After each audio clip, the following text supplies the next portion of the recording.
சினிமாவை வச்சுதான் உங்க ரசிகர்கள் உங்க தொண்டர்கள் உங்களை ஐடென்டிஃபை பண்ணியிருக்காங்க. அதை வச்சுதான் உங்க பின்னாடி வந்திருக்காங்க. கேள்வி கேட்காம அது விமர்சனம் ரொம்ப தரம் தாழ்ந்து போகுது. அதுதான் என்னுடைய இது தரம் தாழ்ந்து நீங்க சொல்றீங்க, அப்படி இல்லன்னு நான் சொல்றேன், அவ்வளவுதான். அவர் எது பேசினாலும் சரின்னு வந்து எடுத்துக்க முடியாது இல்ல. அவர் எது பேசினாலும் சரின்னு நான் சொல்லல. ஆனா இதுல என்ன தப்புன்னு நான் கேட்கிறேன். ஆனா இந்த ஜனநாயகன் படம் வரட்டும், நீங்க பாருங்க, அந்த கொள்கை விளக்கம் அப்படித்தான் அந்த படம் இருக்க போகுது. இவங்களை என்ன தவறு? நீங்க என்னடானா இன்னைக்கு ஒன்னும் பதவிக்கு வர்றதுக்கு முன்னாடியே கட்சி வந்து ஒரு இதுல ஜெயிக்கிறதுக்கு முன்னாடியே பவுன்சர் புடை சூழதான் வரீங்க. திராவிடத்தை எதிர்த்து தானே பேசுறாரு. எங்க எடுத்து பேசினாரு அவரு? வாரிசு அரசியல் அதை எடுத்து பேசினாரா? இல்ல, அவங்க பண்ற தவறுகள் சுட்டி காட்டிட்டு இருக்காங்க. இன்னும் எத்தனை நாளைக்கு தான் இப்படி வந்து ட்விட்டர்ல சொல்லிட்டோம் இப்படியே வந்து கதை விட்டுருக்க போறாங்கன்னு தெரியல. அவரை வந்து எதிர்த்து கேள்வி கேட்டதுனால வந்து நடிகை இடுப்பை பிடிச்சி கிள்ளுவாரு அப்படின்ட்டு அவங்க சம்மந்தப்பட்ட விஷயங்கள் ரொம்ப தரம் தாழ்ந்து இந்த விமர்சனம்லாம் இருக்கலாம். அது எப்படி தரம் தாழ்ந்து நீங்க சொல்றீங்க?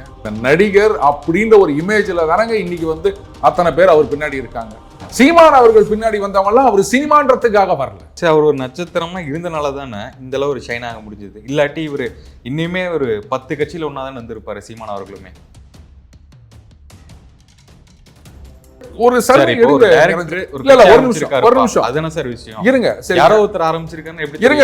சொல்லி முடிச்சிடுறேன். அவருடைய பேச்சுக்கள் மட்டும்தான் அவர் தம்பிகளை ஈர்த்தது. அதனால சினிமா நீங்க சொல்லாதீங்க. அந்த சினிமால இந்த டயலாக் சொன்னாரு, இந்த சினிமால இந்த பாட்டு பண்ணாரு, இப்படிதான் சொல்றாங்களே சில பேர். சில பேருக்கு தெரியலன்னு ஒத்துக்கலாம். என்ன 80% தெரியும். சரி, நீங்க தான் சொல்லுங்க, அவருடைய கொள்கை என்ன எனக்கு சொல்லுங்க. நிறுவன தலைவர் அப்படின்னு சொல்ல ஆரம்பிக்க போறாங்க இன்னும் கொஞ்ச நாள்ல. இங்க இருக்க அரசியல் கட்சிகள வந்து நிறுவனர் தலைவர் அப்படிங்கிறது வந்து 80% இருக்காங்களா? அது எனக்கு தேவையில்லைங்க. நீங்க வந்து நாங்க எல்லாத்தையும் மாத்த போறோம். கமலஹாசனே பார்த்திருக்கோம். மீண்டும் கமலஹாசன் தலைவர் ஆனார். ஆனா நாங்க தான் அதை பண்ண. சரி, அப்படியே அண்ணாமலை அவர் கோவப்படுறாரு. சரி, விஜய் தானே இங்க பேசிட்டு போறா, அப்படி விட்டுட்டு போலாங்க. அதாவது ஒரு பருவ கட்சி தானே. ஜனநாயக தரம் தாழ்ந்து ஒரு விமர்சனம். சரி, அது எப்படி நீங்க தரம் தாழ்ந்துன்னு சொல்லி செஞ்சது தானே சொன்னாங்க. உங்களுடைய கூட்டணியில் இருக்கக்கூடிய பவன் கல்யாண் அவர்களுடைய படங்கள்லாம் பாருங்க, பண்ணிருக்காங்க. நான் இல்லைன்னு சொல்லல. ஆனா இப்போ அவர் அரசியல் தான் பேசிட்டு இருக்காரு. ஆனா நடிக்கலையா? இவர் நேரம் போனா கூட்டம் சேர்ந்துரும், வந்து எல்லாரோடையும் வந்து பேச முடியாது அப்படின்னு சொன்னார்ல. அப்ப பரந்தூர்ல இருக்கவங்களை ஏன் இங்க கூப்பிட்டு வரல? அவர் அங்க போனார். இந்த படத்துல இந்த இது பேசி இப்படித்தானே சொல்லிட்டு வரீங்க. அந்த படத்துல கருத்து சொல்லியிருக்கார். இன்னைக்கு படம் அப்படின்றத எப்படி ஆயிப்போச்சுங்க? நாங்க நல்ல ஒரு மெசேஜ் சொல்லியிருக்கோம். எங்க மெசேஜ் சொல்லணும்னா எனக்கு ஒரு வாட்ஸ்அப்ல மெசேஜ் அனுப்பிச்சிருங்க.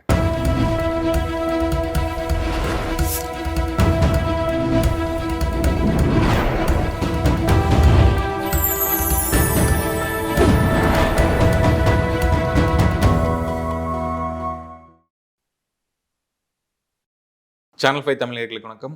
இன்றைய நேர்காணலில் நம்முடன் இணைந்திருப்பவர் த டெய்லி பஞ்சரன் அவர்கள். வணக்கம் சார். வணக்கம் நிரஞ்சன் சார். அண்ணாமலை அவர்கள் சமீபத்தில் நேர்காணலில் சொன்னது என்னன்னா, விஜய் அவர்கள் வந்து திமுக கருத்தை வந்து அப்படியே எடுத்து வைக்கிறாரு. திமுக பி டீம் தானே நீங்க அப்படின்லாம் வந்து சொல்றாரு. யார் திமுகவின் பி டீம்? ஏங்க, அவங்க கொள்கை தலைவர்கள் கொள்கை அப்படின்னு சொல்லும் போதே எல்லாம் அப்படியே அங்கங்கேருந்து கொஞ்சம் தான் எடுத்து வச்சிருக்காரு அவரு. சரி, ரைட்டு. வந்து ஒரு கட்சி அப்படின்னு ஆரம்பிக்கும் போது இவர்களெல்லாம் இந்த கட்சிக்கு அப்படின்னு சில பெரிய தலைவர்களெல்லாம் வந்து கட்சி கூட குறுக்கிட முடியாது இல்லையா?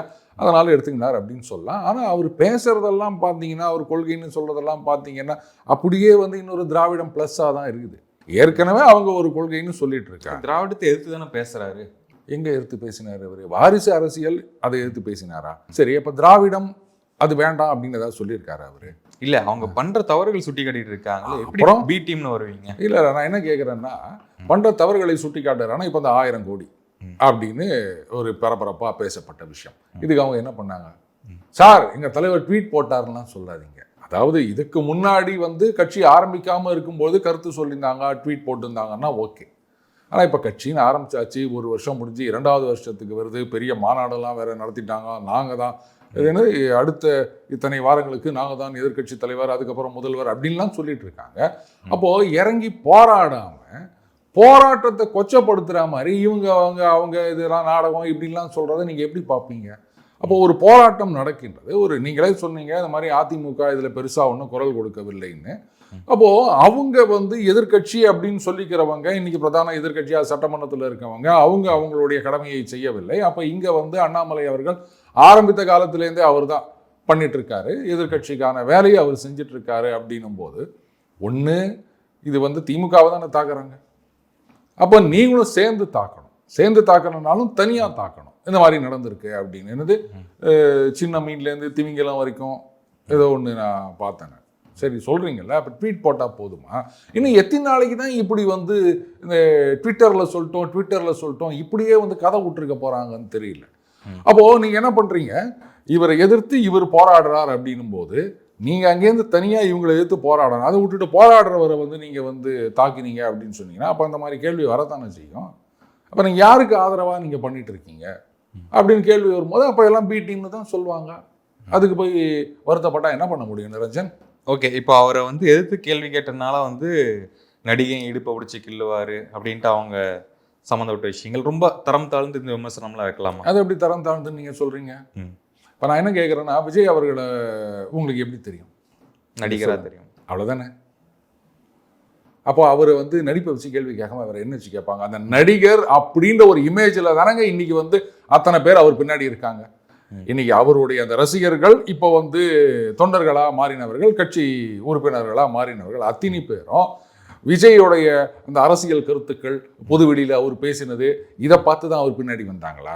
அவர் சினிமாவில் பேசினது, சினிமாவில் டான்ஸ் ஆடினது இதெல்லாம் வச்சு தானே வந்து அவர் பின்னாடி வந்திருக்காங்க. அப்போ அவங்க கிட்ட அதை பற்றி கேட்காம முதல்ல நீங்கள் அரசியலுக்கு வாங்க. அந்த பவுன்சர் எல்லாம் ஒதுக்கி வச்சுட்டு மக்களோடு மக்களாக ஒரு அரசியல்வாதி, அதாவது ராகுல் காந்தி அவர்கள் இந்தியாவுடைய எதிர்க்கட்சி தலைவர் பாராளுமன்றத்தில் அவரே மக்களோடு மக்களாக கலந்துக்கிறாரு. போகிற இடத்துலலாம் வந்து மக்களோட போய் சேர்ந்து போகிறாரு, தண்டால் எடுக்கிறாரு, பஸ்க்கு எடுக்கிறாரு, அது என்னது கல்லுப்பு அப்படின்னு போயிட்டு பிரியாணி ராய்த்தாலாம் பண்ணுறாரு. அவரே அப்படி பண்ணும்போது நீங்கள் இன்னும் பவுன்சர்களை வச்சுக்கின்னு நான் வந்து இப்படி ட்விட்டரில் தான் வந்து பேசிகிட்டு இருப்பேன், இல்லைனா 4 பக்கத்தை வச்சுட்டு அப்படியே சினிமா டயலாக் மாதிரி பேசும் அப்படின்னு நீங்கள் அரசியலுக்கு வாங்க, ஒரு அரசியல்வாதியாக மாறுங்க. அப்போ உங்கள் அரசியல் கருத்துக்களை பற்றி நாங்கள் கேள்வி கேட்குறோம் அப்படின்னு தானே சொல்லுவாங்க. இப்போ உதயநிதி ஸ்டாலின் அவர்கள் நடிகர், சொல்லப்போனால் அவர் நடிகராக இருக்கும்போது என்ன சொன்னார்? நான்லாம் அரசியலுக்கு வரமாட்டேன், எனக்கு மேலே சீனியர்கள்லாம் அவ்வளோ இருக்காங்க, நான்லாம் வந்து அது மாதிரி வரமாட்டேன் அப்படி தானே சொன்னார். ரைட்டு. இப்போ வந்து அவர் அரசியலுக்கு வந்துட்டார், எம்எல்ஏ ஆனார், மந்திரி ஆனார், டெப்டி சிஎம்ஓ ஆயிட்டார்ல. இப்போ அண்ணாமலை அவர்கள் வந்து உதயநிதி ஸ்டாலின் அந்த படத்தில் அப்படி நடிச்சார், இந்த படத்தில் இப்படி ஏதாவது கேட்டாரா? அவர் அரசியல் பேசுறாரு, அவர் அரசியல் கருத்துக்களுக்கு இவர் பதில் கொடுத்து நிற்கிறார். அதானே நடக்குது. இப்போ சீமான் எடுத்துக்கங்க. இன்னைக்கு சீமான் அவர்கள் பின்னாடி லட்சக்கணக்கான தம்பிகள் இருக்காங்க. அவங்களாண்ட போயிட்டு சீமான் அவர்கள் நடிச்ச இல்ல டைரக்ட் பண்ண படம் ஒரு 10 படம் சொல்லுங்க அப்படின்னு கேட்டு பாருங்க, திருன்னு முடிப்பு தெரியாது.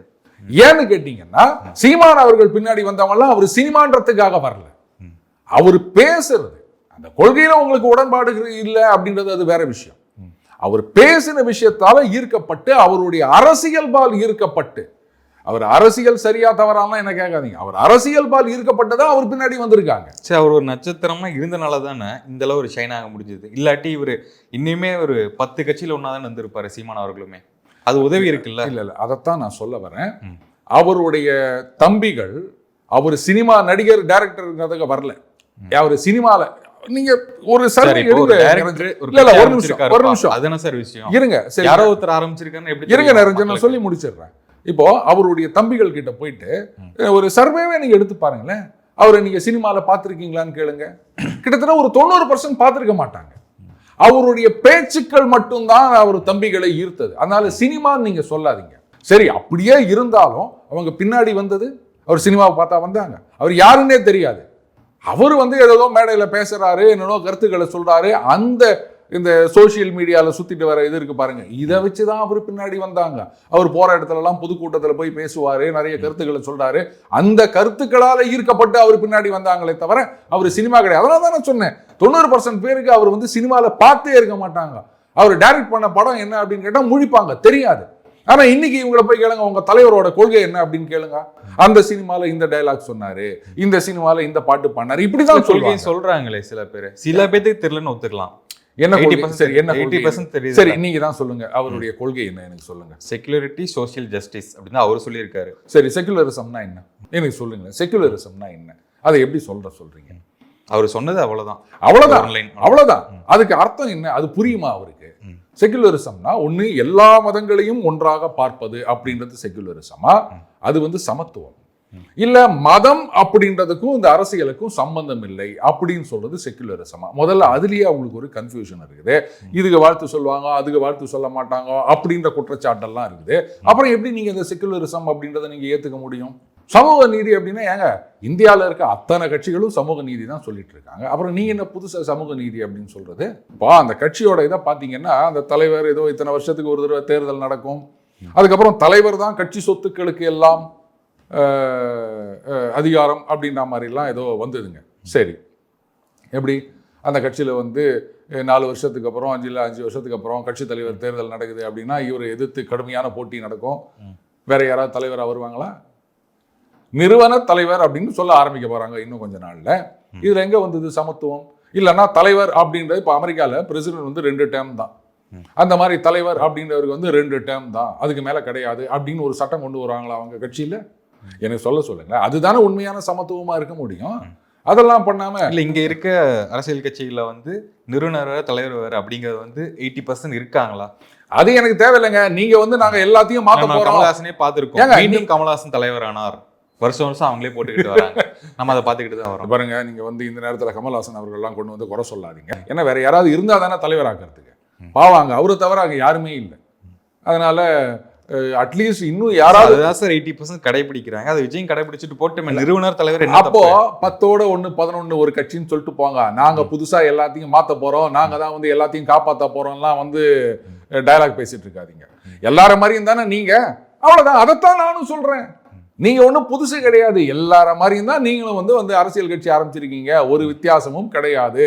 ஆனா நாங்க தான் அதை பண்ண கோவப்படுறாரு. சரி, விஜய் தானே இங்க பேசிட்டு போறா, அப்படி விட்டுட்டு போலாமே. அதாவது ஒரு பருவ கட்சி தானே. இந்த கொள்கை தலைவர்கள்னு ஒரு லிஸ்ட் கொடுத்தாருங்க. அந்த கொள்கை தலைவரை பத்தி பெரியாரும் அதுல ஒரு கொள்கை தலைவர். அதை பத்தி சீமான் அவர்கள் என்னென்னலாம் பேசினாரு, திமுக திக அதிமுக இருந்து எவ்வளவெல்லாம் எதிர்ப்பு வந்தது அப்படின்னு எல்லாருக்குமே தெரியும். இவர் ஏதாவது வாய் திறந்தாரா? அந்த மாதிரியே அண்ணாமலையும் இருக்கணும் அப்படின்னு நினைக்கிறீங்களா? எனக்கு பதில் சொல்லுங்க.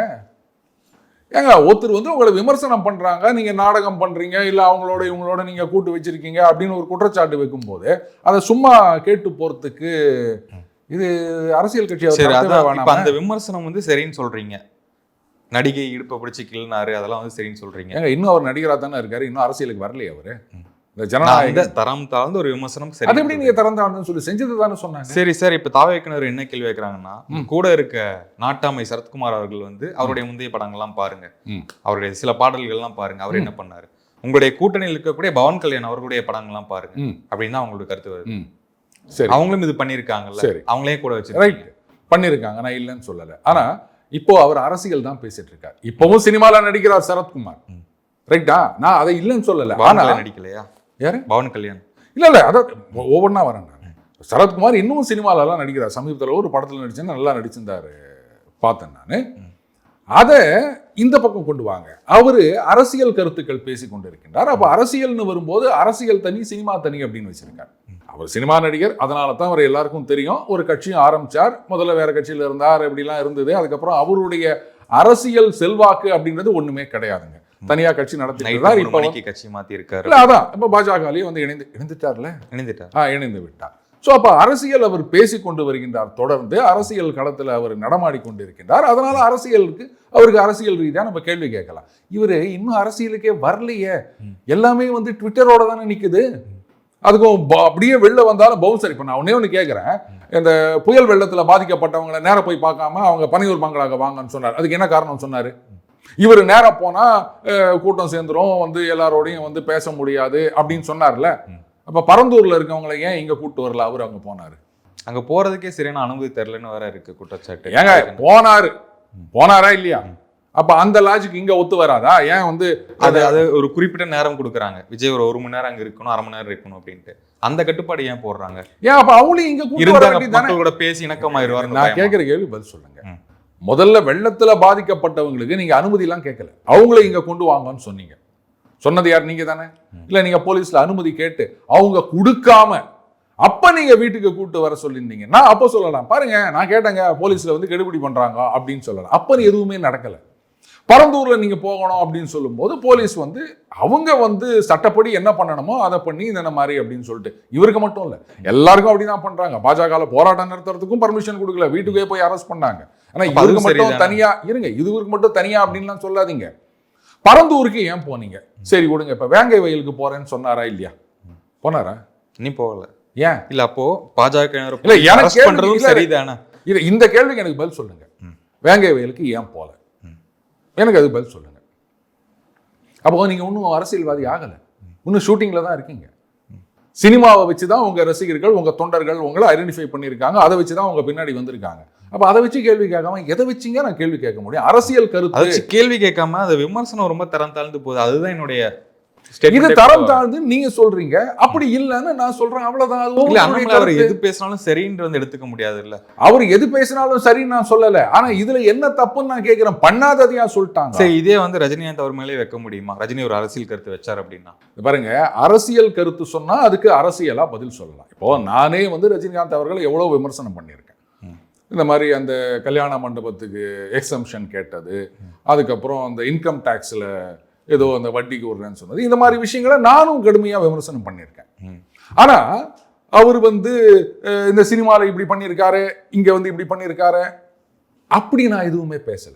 அது அரசியல் ரீதியான இல்ல வந்து நான் அரசியலை மாத்த போறேன், சிஸ்டம் சரியில்லை அப்படின்னு சொன்ன ஒத்துரு அவரே இந்த மாதிரி பண்ணலாமா அப்படின்னு தான் நான் கேட்டேன். நான் ஏன்னா சிஸ்டத்தை மாத்த போறேன்னு சொன்னது சினிமால சொல்லலை. ஆனா இந்த ஜனநாயகன் படம் வரட்டும், நீங்க பாருங்க, அந்த கொள்கை விளக்கம் அப்படித்தான் அந்த படம் இருக்க போகுது. இவங்களை என்ன தவறு? அதைத்தான் நான் கேட்கிறேன்.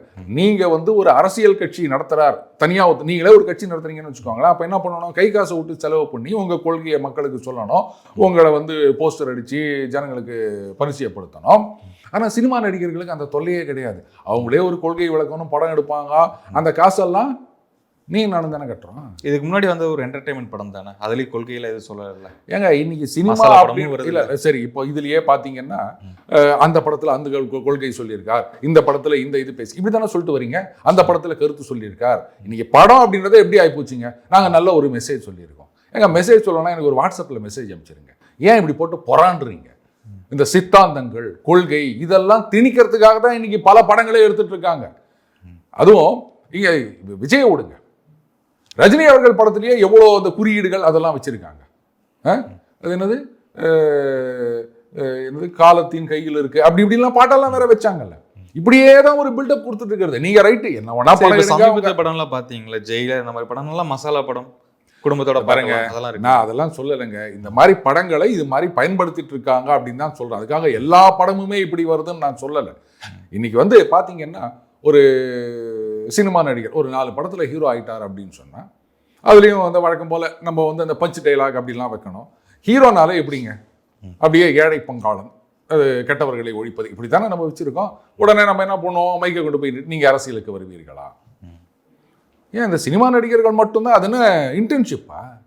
இந்த மானிமால இன்டர்ன்ஷிப் முடிச்சுட்டு திமுகவில் போஸ்டிங் போகிற மாதிரி சினிமாவில் 4 பஞ்ச் டைலாக் பேசினா உடனே அவர் அரசியலுக்கு வருவாரா? அவர் கட்சி ஆரம்பிப்பாரா? இல்லை எந்த கட்சியில் சேர்ப்பாரு? நாமளே இது மாதிரி தானே பண்ணிட்டு இருக்கோம்.